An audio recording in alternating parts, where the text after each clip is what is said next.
The Straw, the Coal, and the Bean. From Grimm's Fairy Tales, by Jacob and Wilhelm Grimm, translated by Edgar Taylor and Marion Edwards.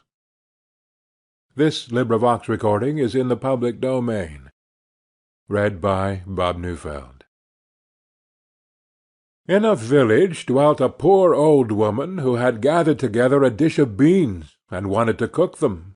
So she made a fire on her hearth, and that it might burn the quicker, she lighted it with a handful of straw. When she was emptying the beans into the pan, one dropped without her observing it, and lay on the ground beside a straw, and soon afterwards a burning coal from the fire leaped down to the two. "Dear friends, from whence do you come here?" "I fortunately sprang out of the fire, and if I had not escaped by sheer force, my death would have been certain. I should have been burnt to ashes." The bean said, "I too have escaped with a whole skin, but if the old woman had got me into the pan, I should have been made into broth without any mercy, like my comrades." "And would a better fate have fallen to my lot?" asked the straw. "The old woman has destroyed all my brethren in fire and smoke. She seized 60 of them at once, and took their lives. I, luckily, slipped through her fingers." "But what are we to do now?" said the coal. "I think," answered the bean, "that as we have so fortunately escaped death, we should keep together like good companions, and lest a new mischance should overtake us here, we should go away together, and repair to a foreign country." The proposition pleased the two others, and they set out on their way together. Soon, however, they came to a little brook, and as there was no bridge or foot-plank, they did not know how they were to get over it.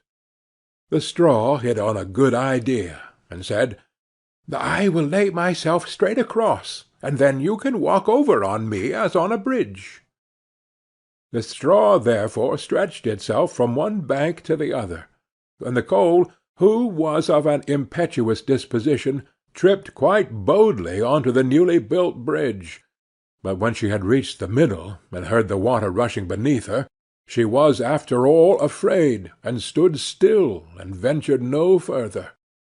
The straw, however, began to burn, broke in 2 pieces, and fell into the stream.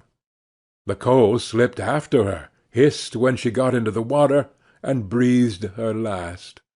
The bean, who had prudently stayed behind on the shore, could not but laugh at the event, was unable to stop, and laughed so heartily that she burst. It would have been all over with her likewise, if, by good fortune, a tailor, who was travelling in search of work, had not sat down to rest by the brook. As he had a compassionate heart, he pulled out his needle and thread, and sewed her together.